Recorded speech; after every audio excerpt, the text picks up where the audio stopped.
Bear on Bears fan, Chicago Bears podcast. Pat the designer, Lance Briggs in the building. Lance, we have to stop meeting after losses. It's more fun when we meet after wins, man. It's a lot more fun.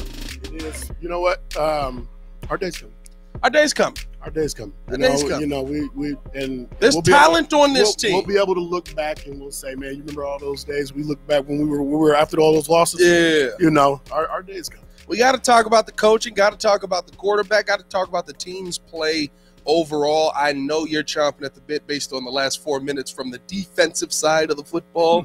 I can already see it in your eyes that you were not only displeased but probably downright mad a little bit yesterday at those the linebacker position in the last 4 minutes there. As I was watching it happen, I was like, Lance has to be fuming right now. Listen, you're up 2 scores in the fourth quarter. You couldn't be in a better position defensively. That's where we got to go out. Now it's time for us to go out and win the game. Now it's our time, our chance to shine. Yeah. And that's not what happened in the critical situation. They did it. What sucks is they played so well in the moments leading up to it. I did, of course, doing the watch party over on the Breeze, right? And I'm just sitting there watching it. Everybody's in the chat. And I said, guys, the coach saved himself. He did it. Like, there's no way. Like, this is an iconic win that the Bears are about to get. And I'm not going to lie to you. There was a very specific moment for me when Tremaine Edmonds missed that tackle and Gibbs went an extra 10 yards off of it. I said, oh, my God, guys, they're going to drive down the field and we're going to lose this game. You know, I'm going to tell you what was going through my head when he missed that tackle. When he missed that tackle, the first thing that popped in my head is it doesn't mean enough. Yeah. Like, it doesn't mean enough, or you don't understand how important it was to get that guy down. Yeah. With his back to you, the ball being thrown with his back to you, him not knowing, him having to have photographic memory of when he turned around, where you were before he turned around. He's catching the ball blind, and you can't get him down, and you know exactly where the first down marker is. Yeah. It's too important. And to me, when I watched that, it wasn't important enough to him. It pissed me off. The first thing I thought was, where are the other guys? You've broken me, Lance. 11 hats to the ball. 11 hats should be to the ball. Where were the 10 other hats? You're absolutely right. The other guy should have been there. But that is a play where, in this situation, you get him down. You grab him. He's blind to you. Yeah. You could have killed him. I'm not gonna lie. Right. You could have literally just laid him out. But the thing is, you don't need to kill him on that play. You just need to sprint in hard, wrap him, and get him down without any yards. Yeah. And at his size, he can get that done. Yeah. All right. Let's get in. I want to get into that a little bit, actually, because I feel like the mindset of this team is what you said. It doesn't mean enough right now. Hit that like button, subscribe to the page, leave that 5-star review. Y'all know what to do. I want to start here because from the player's perspective, it feels like – I want to get your thoughts on it. No, I'm not the player. Relax, guys. It feels like this Bears team is do enough to get out of here. Just do enough to get the win. The reason I say that is because with 4 minutes left, you're literally playing one of the best offenses in the NFL. They're still one of the best offenses in the NFL. Whether they've had a bad game or not, they're still one of the best offenses in the NFL. Yeah. That can wake up at any moment. We saw it wake up. All of a sudden, we're on the losing end. Your head coach's mindset was we're going to play prevent, and we're basically just going to shell defense right, let them have the middle of the field, and allow them to move down the field. On the flip side of that, your OC's mindset was let's just try and get out of here. We're not going to look to go out here and be aggressive and keep our foots on their throats. I think the mindset of this team is just let's do enough. And it's not let's do what we need to do. Okay. Where do we start here? Break it down. Okay. Well, defensively, let's start defensively. Defensively, the Bears, they stopped the run well most of the game. Literally just the last 4 minutes. The 4 minutes is when they weren't being gap sound. Now the Bears, they're one of the top run defenses in the NFL, if not the top. They were second going into that game. I don't know what it is now coming out of it. So that's not if you call that prevent, you know where your gaps are. You know what I mean. And Detroit, they're not a great team playing from behind. Their philosophy is to run the ball and play action off of that. Okay, so getting in your gaps that should be a fundamental. You know, you stop the run, then the pass, not pass, then the run. Okay, and the breakdown in coverages in critical situations, that was disheartening. That really pissed me off in those last 4 minutes. Whose man was that? I've seen people going back and forth. You think that was Eddie's man on the deep pass, or was that Jaylon's man to pass off on that? On the deep shot that gets them. Who was that? That was to Jamison Williams. Yeah, down the right side. So when the ball is snapped, as soon as the ball is snapped, Jaylon Johnson opens his hips and he starts to hinge.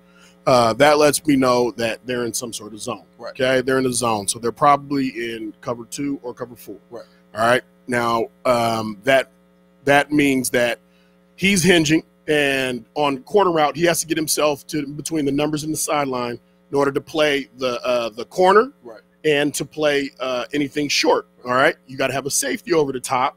That has to be, and that's a period. Yeah, period. Yeah. Regardless of what coverage that was in, they were in. All right, Eddie's the free safety.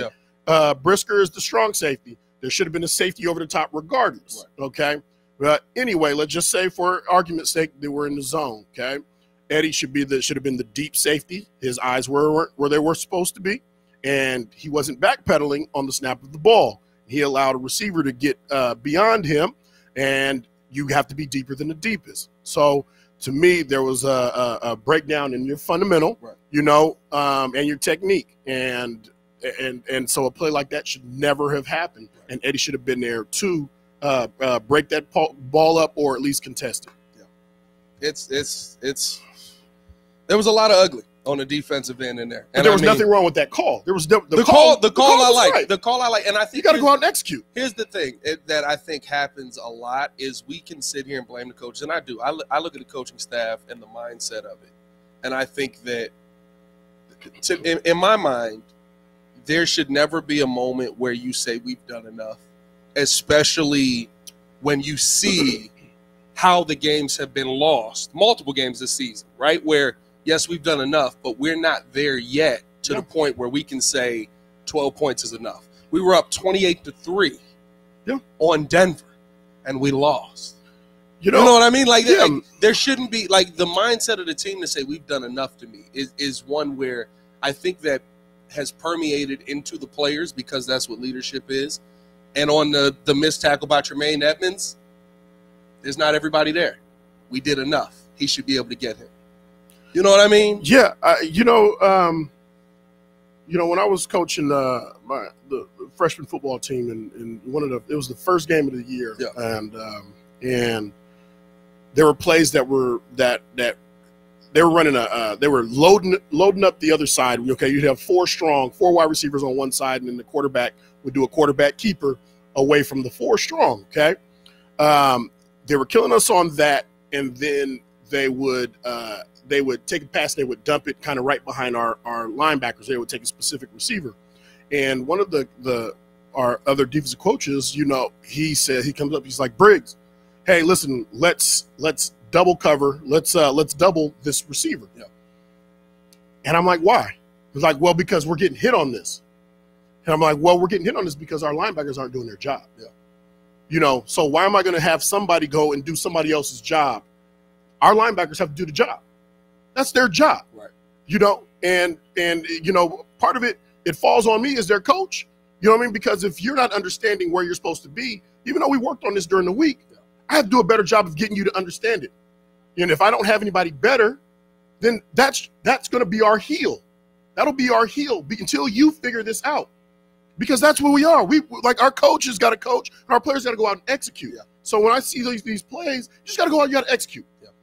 That's kind of where I'm at with it. And offensively, it is what it is. You know what I mean? I again, regardless of any of the plays that were called in that 4-minute period, we were up 2 scores. Right.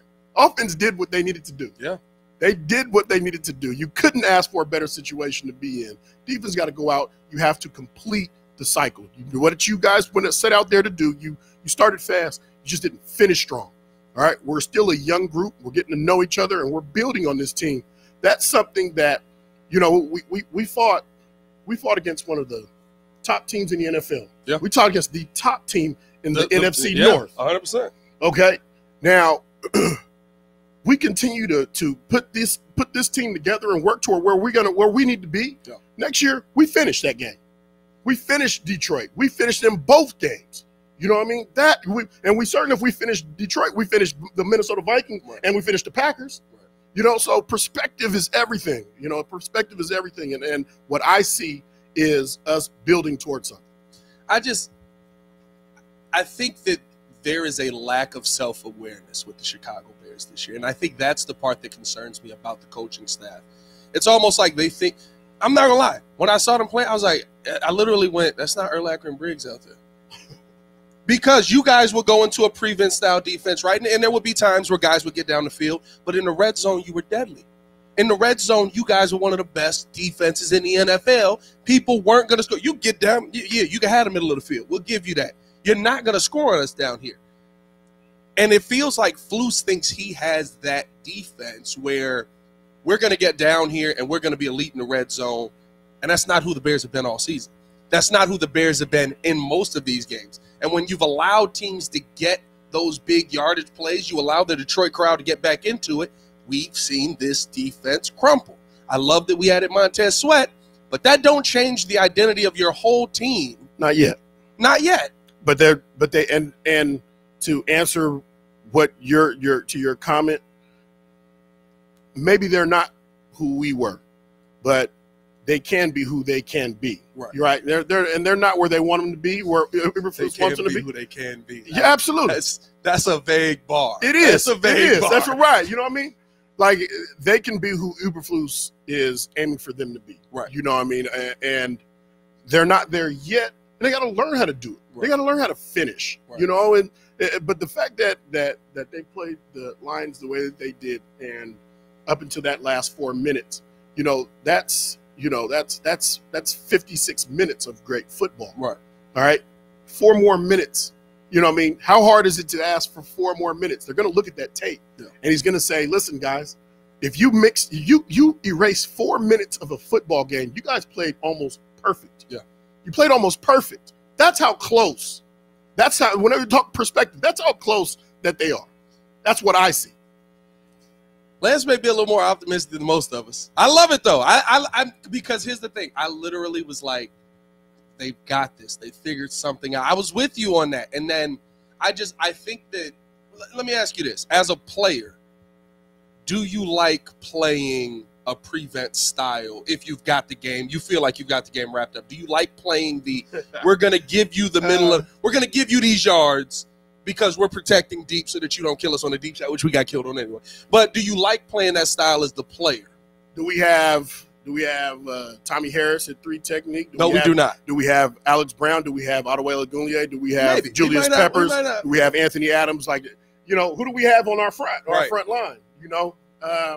And especially and against who were playing. There were times where that's just in my opinion too. Like I think when they get in these stacked and trips bunch situations, we don't get up and press the point. And there was a trip situation where I'm like, listen, you should be pressing the point right now. The point man ran a kind of a short and drag. He was the guy that the ball went to. Right. We get up, we press the point. We had nullified that route automatically. It takes that decision out of the quarterback's options. Right. He has to go somewhere else, and typically it's going to be somewhere to the flats or somewhere short. Yeah. So it's but that's my taste. That's what my understanding of how I would play defense. It's more of an aggressive prevent kind of basically. You're playing up, but still giving the shell defense type. Everything is built off of timing. Right. Offense built off timing. Defense built off timing. You can't be a great defensive back if you're always worried about triple moves every play. You know what I mean? So it has to be done off of timing, and if you want to help your pass rush, you screw up the offense's timing. All right. You screw up their timing, you get them off the line where they want to run their routes, you give your D lineman another half a second to get to the quarterback. Yeah. So by the time he does get ready to throw the ball, he's patting the ball this way, that way. It gives Montez Sweat another step. Yannick Ngakoue, another opportunity to get to the quarterback. So, that's always been my philosophy. That's what I learned, and that's one of the things that I would ride and die for. Yeah. Hey, let's. You mentioned great DBs. Let's talk about somebody who played like a great DB, and then somebody who played like a lack thereof. Tyrique Stevenson. What did you see from the young fella? I thought that he had his breakout game to me. His breakout game, the game where it looked like I'm going up against elite wide receivers, and you can't beat me. He had an outstanding game. He was fun to watch. He was challenging all his receivers. Getting after it. He was opportunistic when he had an opportunity to catch it, caught it. And it's so important. We had examples the week before that, listen, we can't afford to drop these ones. We can't afford it. Like, when it's there, we have to, like, the days of you can't catch the ball, go be a DB. That's over. It should be. That's over. So you want to be considered one of the best in the league. You got to catch those. And then when you do, you got to turn those into 6. That brings us to our next point. Because, listen, I like to see people prove all the hype talk and all of that, right? I would have loved it if Jaylon Johnson had absolutely proved that he is the best DB in the NFL, like he said he is. But that is not what we got. What do we get? We saw the ball hit his hands twice. 2 times? And he did not come away with a single one. All we got out of him was 20 push-ups. I feel like maybe 10's not enough if you keep dropping the football. You know what I mean? And one that literally probably puts this game away. Like the one where there was nobody in front of him. Maybe he ends up getting caught from behind. That's a long run. Jared Goff. Well, a receiver might have been able to get him in that situation. That's a long. JJ got breakaway speed. I don't know if he got breakaway speed. He should have had the house on that one. He would go to the house. You think he's at the house? He goes to the house. Well, it starts with catching the football, Lance, and he didn't do that on that one. What'd you see from Jaylon Johnson, who, listen, at the end of the day, you talked a big game. You went to other teams. They laughed at you for your price, basically. And now you come back to Chicago. You're going to finish out your season here, whatever the contract situation happens here. After yesterday, I don't want to ever hear him say, I'm the best DB in the NFL again. I want to hear him say that. I do. I like the mindset, but absolutely. I want to see him in the future have that season where he's like, I'm the best DB, or corner or whatever in the league. I'm rooting for him. I'm rooting for all of them. I love it. And it's so when I have my criticisms toward him, it's not this isn't it's not me saying that I'm trying to put him down in any way, shape, or form. But you're speaking on what you saw on the field. Absolutely. Those are the opportunities. Those are game-changing opportunities. Yeah. Those are the opportunities that your team needs. You can't afford to not have those. And not only that, you can't afford not only just not catch it, but you can't afford not to get in the end zone, to find a way to get into that end zone, to put the game away, and be the hero. So, when we say, I don't want to hear him say that again. No, I want you to be in position in the future in a Bears uniform to say, I am the Bears are the best corner in the league, and and stand on it. Everybody say he's right. Yeah. I want to see that in the future. I would like to see it, but the past hasn't told me that. You know what I mean? Listen, Tyrique Stevenson is nipping at his heels with career interceptions right now. And he's played how many games we in? 11. He's played 11 games. You know what I mean? And listen, I like JJ. I love all the advanced numbers that go with him. I think that he is a good DB. Yeah. I really believe that he's a good DB. But I think even the league looked at him and said, you're not the DB that you think you are, and we're not willing to pay you like you're the DB that you think you are. And he'll probably end up going on somewhere else, and because of the whole situation with polls and different things like that. Maybe he does it. And listen, if he sticks around, I'd love it. That would be great. Because I think that he's a good DB. I don't want to see us lose talent. But those are the moments that we talk about, you broke them. That pick six that could have would have broken the Lions. Yeah. Because it would have been at that point, that would have been Jared Goff's, that would have been his 3rd interception of the game. He ended up throwing us a third later on anyway to Tremaine Edmonds, which was tipped by Javon Dexter, who's playing a little better. Shooting, and Jaylon had an opportunity at another one. Yeah. You know, he was close to another one. I don't know. You know, hit him dead in the hands yet again. Did it get him in the hands? Oh, he got him. Okay. Well, no, I mean, 2 in the hand. What do you do if like at that point, like it's just Jugs machine, like you got to buy one, or like I feel like the ball hits him in the hand. He reminds me of to me of Patrick Williams, right? Patrick Williams, not in totality, but Patrick Williams is the king of like I almost dunked on you. You know what I mean? Like, he rose up. Oh, he missed it. It's a foul, though. He'd be at the free throw line for 2. It doesn't hurt you, but it's not something that helps you. And I feel like that's what we see a lot. That kills the drive of the opposing team. You know what I mean? And that puts the ball back in that. You know what I mean? The time of possession that we had was crazy, and it gives you more time. You know what I mean? I gotta pull this stat up here. Okay, because I'm sure Cap told you this stat. This was not only a loss, this was a historic loss by the Chicago Bears. Was it? Like an L, just an L. Oh, no. This one was historic because nobody in the NFL has done this in history. Oh, the many takeaways or from Doug Coletti. Yeah, first time any team lost in regulation with 3+ turnover margin and 40+ minutes time of possession. Today, teams were 48-0 prior to the collapse. Shout out David Kaplan. Shout out Dave Coletti, ESPN 1000. Great statistician, guru out here, dominant. We would. That's a gut punch. We would always look at the turnover ratio, every week. And we would say, okay, this is how it works if you have this or that, this or that. So that was a stat that we always looked at every week, and to show how important it is to get takeaways, and that's the anomaly. We witnessed the anomaly, on how that actually can happen, and it's so rare. Yeah. It's not how you play football. Like you don't play football for the anomaly. You play football for, the real stat. And that's if you take the ball away, especially if you win the turnover ratio +2, +3. You win.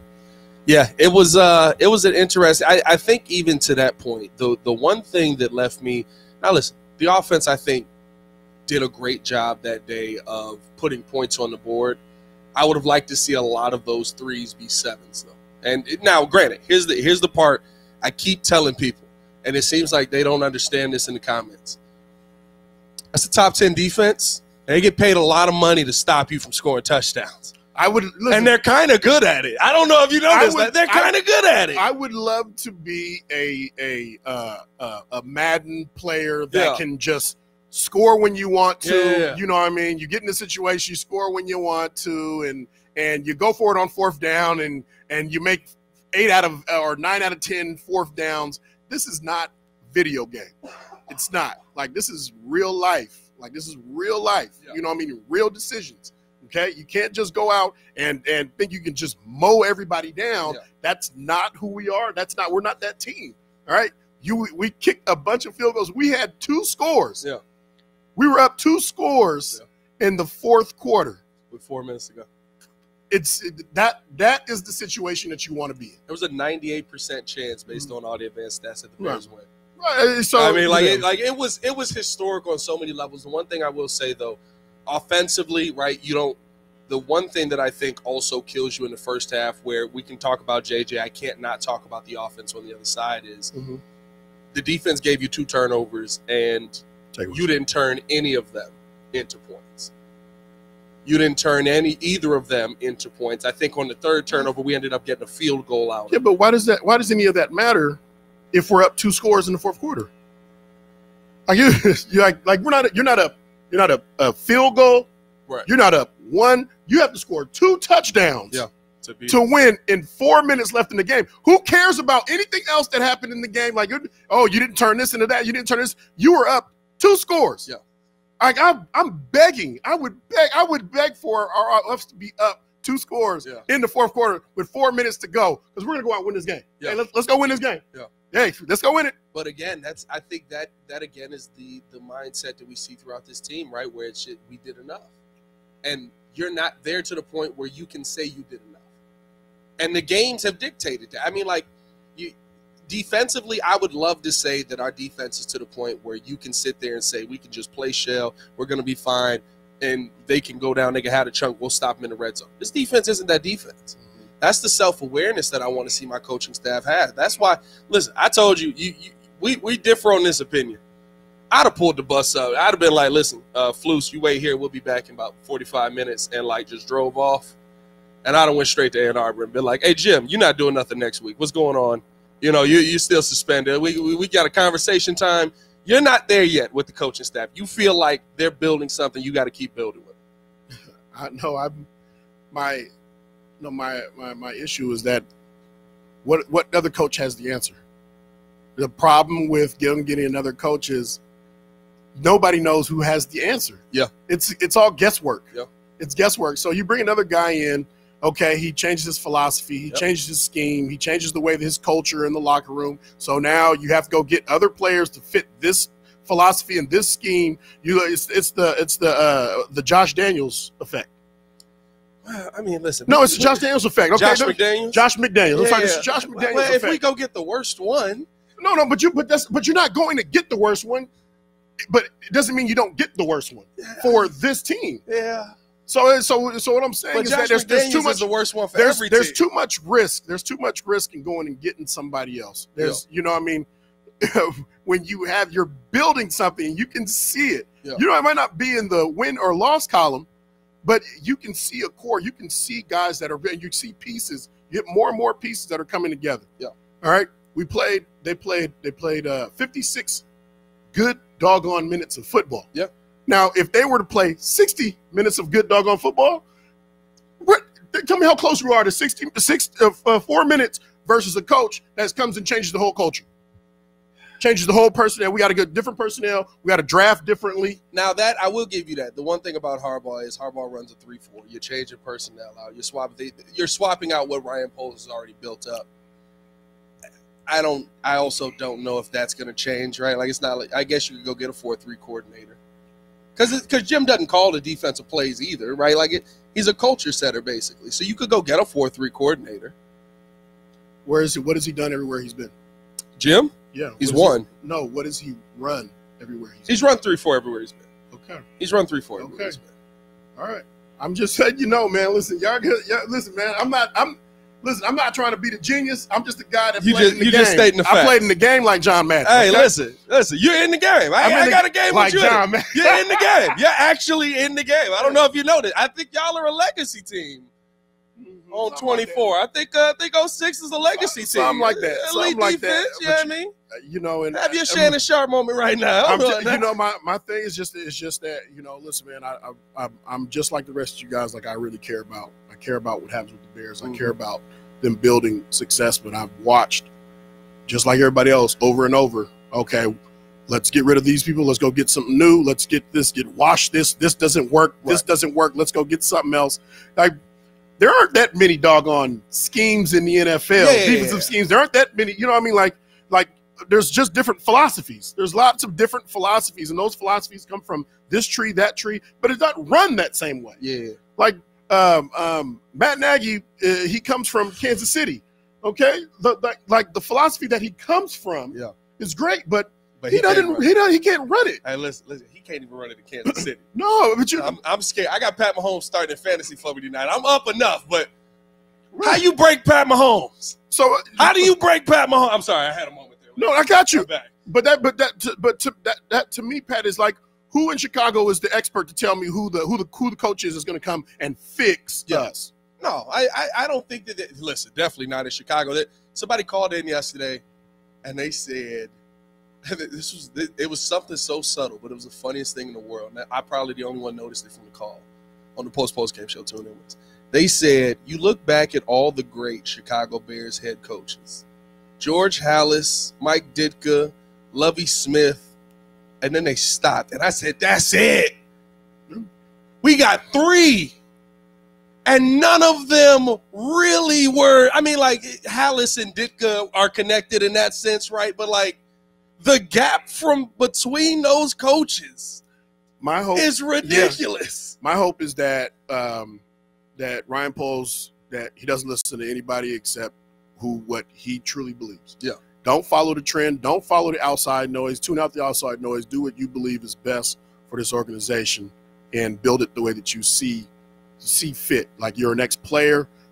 You're especially an old lineman. You know what I mean? Like there are things that I know that you understand. You've been in that business, on that side of the business. Don't follow the trend. Follow what you know to be true. You know, that's why we were great playing defense, because we didn't follow the trend. We did what we do.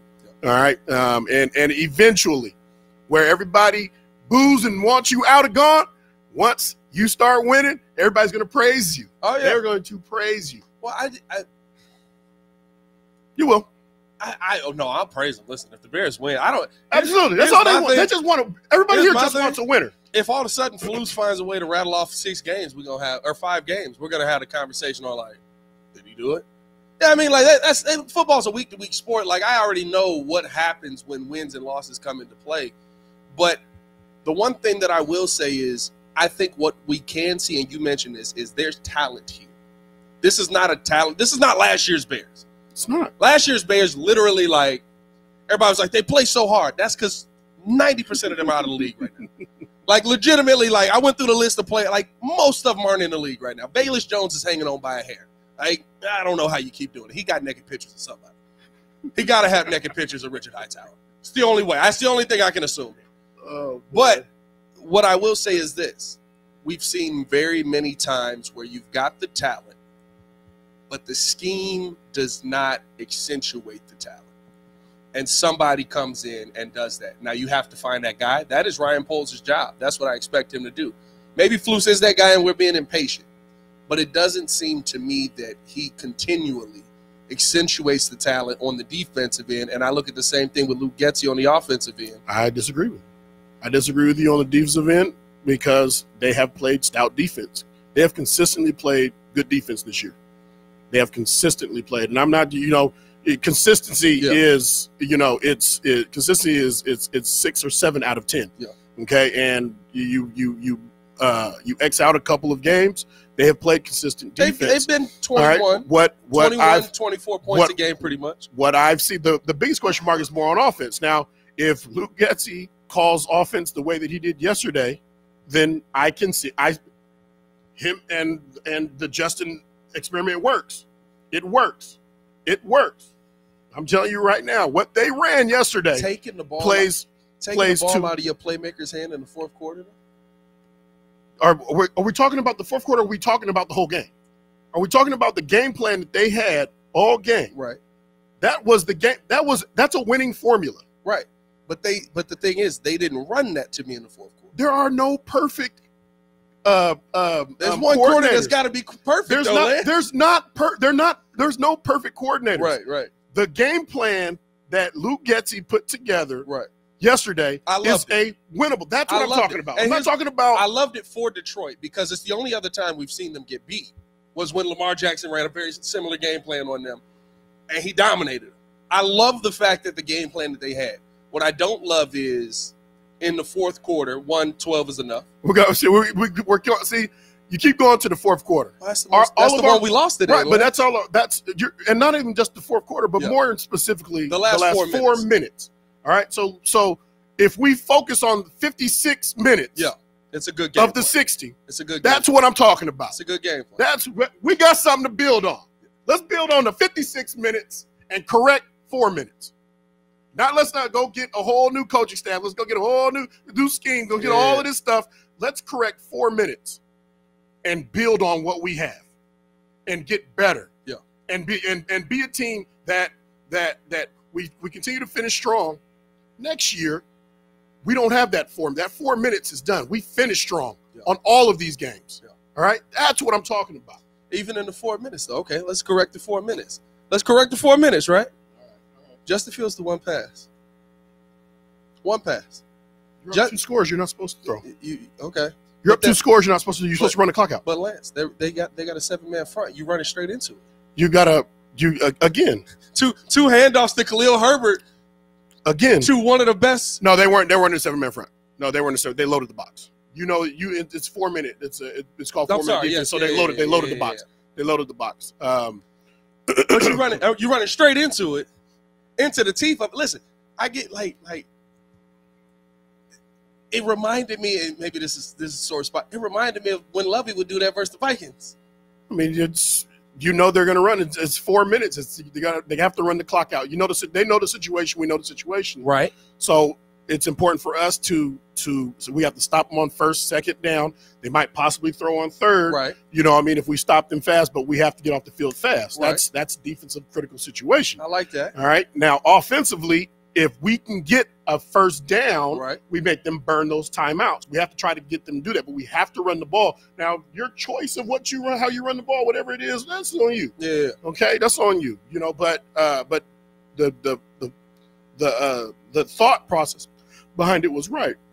So educate me here, right? If they load the box, we always say, hey, listen, 4 minute. Right. 4 minute means, snap your stuff up yep, because they're going to have to run the ball. We're going to load the box and look for they're going to run the ball, look for play action. Right. All right. They're definitely going to run the ball first because they have to keep the clock running. You want to force them to burn that one time out. Right. They did. Right. They end up burning 2 on that play. Correct. Right. But to me, that's the moment where the thing we've seen Getsy do all season. Where's the screen pass? Simple play to complete a pass and to keep the clock running, right? And you're not just running into the teeth of a defense. That is a top 10 defense. You got to keep listening. You think about as a defensive player, you loved when teams would do that, didn't you? You don't want to run a screen and they're loading the boxes. Everybody is up on the box. Everybody's up there. Play action is what play action. Okay, which is what they did. Right. They ran a form of play the action. deep shot to Tyler Scott, which is interesting. Right. We're not talking about that. Right. But the calls were, the calls were the right calls. I don't know if that's the design I would have run, but their calls were the right calls on those plays. So run it, you're saying. Yeah. But it didn't work. Right. It just didn't work for us. You know what I mean? And I'm sure we'll have another opportunity, either next week or down the road to do that again. And we're going to continue to I'm sure that just like I would, we'll continue to self-evaluate and look at stuff, man. Like, listen, and I would probably tell you, if you were one of my players, I'm like, man, I should have had you do this. Looking back on it, this and that. But this is the call I made in the heat of the moment. Yeah. You know what I mean? And you believed in it. You believed in me. Let's go get it. I just anytime you take the ball out of Justin Fields' hands, I just look at it and I get it, right? Like if I saw some people in comments yesterday just like, well, they don't trust him to throw the ball in the fourth. That's not true at all. Like he was elite the entire day and very efficient, and he ran the game plan to a T. I thought Justin Fields had an excellent game yesterday, but I just anything less than excellent, then they want his head. I mean, listen, they still want his head. They still want his head, no matter what. I just asked to see. I think the tough part for me is we see consistency from we ask for consistency from Justin, or your job is gone. You won't be the quarterback of the Chicago Bears if you're not consistent. And I just want that same standard on my coaches. I feel like in the fourth quarter of that game, the coaching staff basically just said, all right, let's pack it in. Let's go hit. Like, what's the problem with continuing to score points? Or at least trying. I get you. You got to run. It's not that you're not trying to score. The problem with trying to score, it stops the clock. Right. So if you go on and you try to throw the ball 3 times in a row and you only take off 20 seconds, you put yourself in a position where they have all of their game plan together. Right. If you limit their time, then there's only so much that they can do. So defensively, you know exactly how you want to attack it. They have to throw the ball. Right. You have 2 scores, not a field goal. Like this is, it's a lot. They gave up a lot of points to finish the game. No doubt. No, it's they made history. Yeah. They literally made history. But you don't play the game like this is not Madden. Ladies and gentlemen, it's not Madden, and if you lose in Madden or you get close to losing, you can't hit the reset button and be like, nah, ruin that game over. Yeah, I'm gonna do that game over. That's not the way it works. In this game, you get fired. You get fired for not producing because it's a production-based business. Okay, but if you don't understand see the big picture, you don't see the big picture, then these situations, you'll get fired for not calling the right plays in the situation. You have to go up there and see the higher ups. Yeah. And say, hey, in this situation, this is what we tried to run the ball out. Or the higher up's going to say, why didn't you try to run the clock out? Yeah. You were up 2 scores, and you were trying to score a bunch more points. They were like, and then you left all this time on the board, and you let them go down to they drove down 75 yards. You have to be smart. See, I would love that if we didn't eat up all of 35. What was it, 35 or 40 seconds? Just running straight into a defensive front, and then they came down in a minute and a half or a minute and 15 seconds and scored a touchdown. Right after the game, you're sitting there talking about Flus is like, yeah, I think they went down the field a little fast. Well, of course they did. You gave them 30 plays and 2 throws. Like I just the self-awareness part again. I keep going back to that, but it's like, the team that they think they have is not the team they have. And, yes, calling the right plays for what that situation is when you have that team, I love that. But I would rather you call a play that puts your team in the best position to continue to be successful, and I don't feel like we saw that from either coordinator.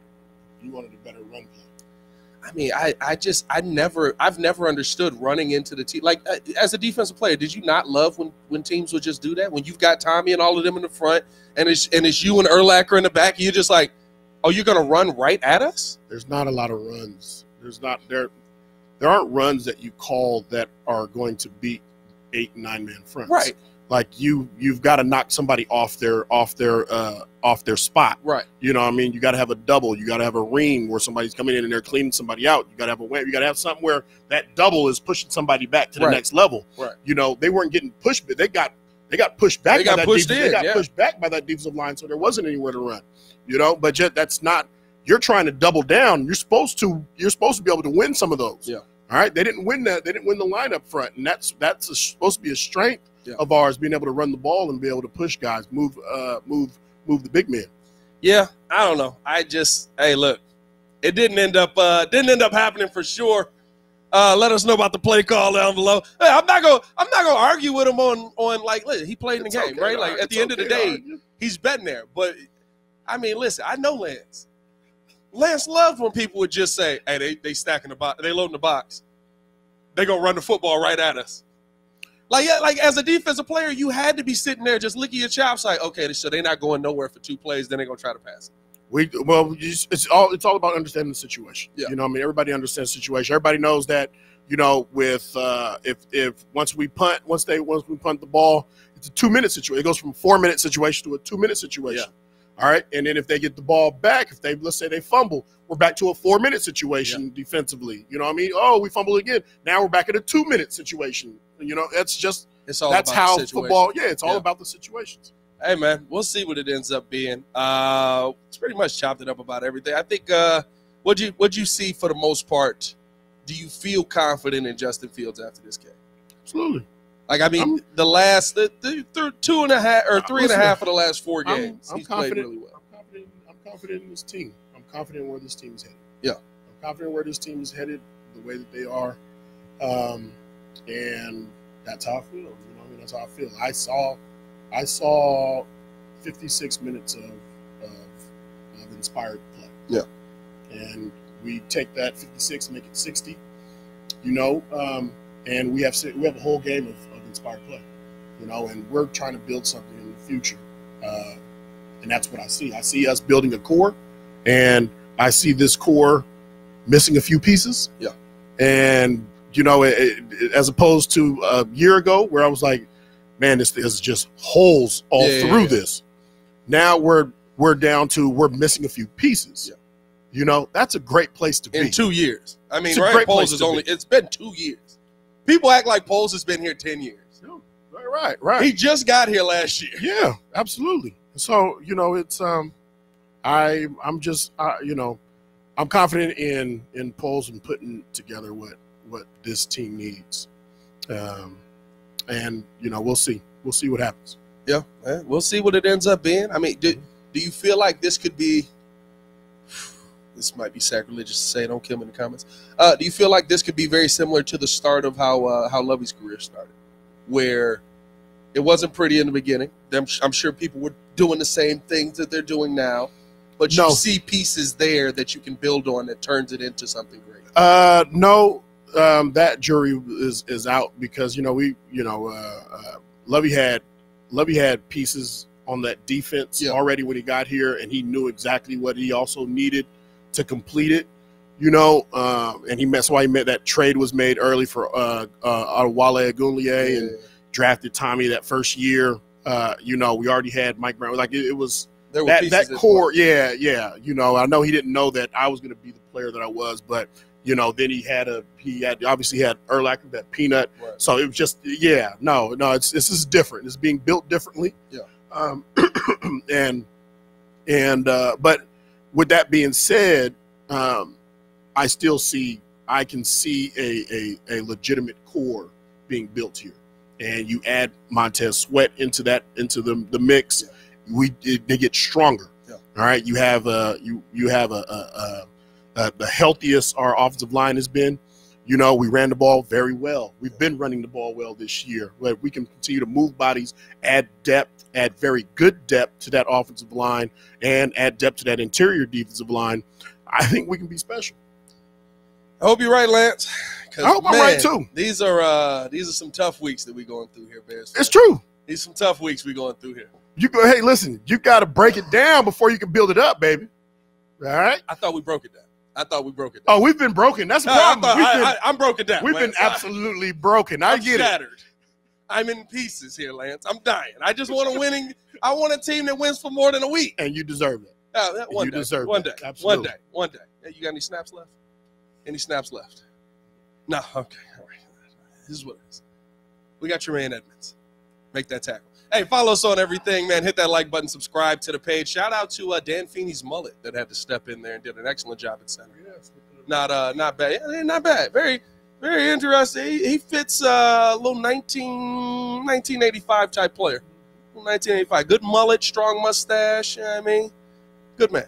Let's see what he's got. Hey, appreciate you guys tuning in. Hit that like button. Subscribe to the page. As always, your boy Pat the Designer, joined by Lance Briggs on a Monday. Y'all stay safe out there, Chicago. Bear down. Vikings on Monday. Can't wait. Let's go get them. Peace.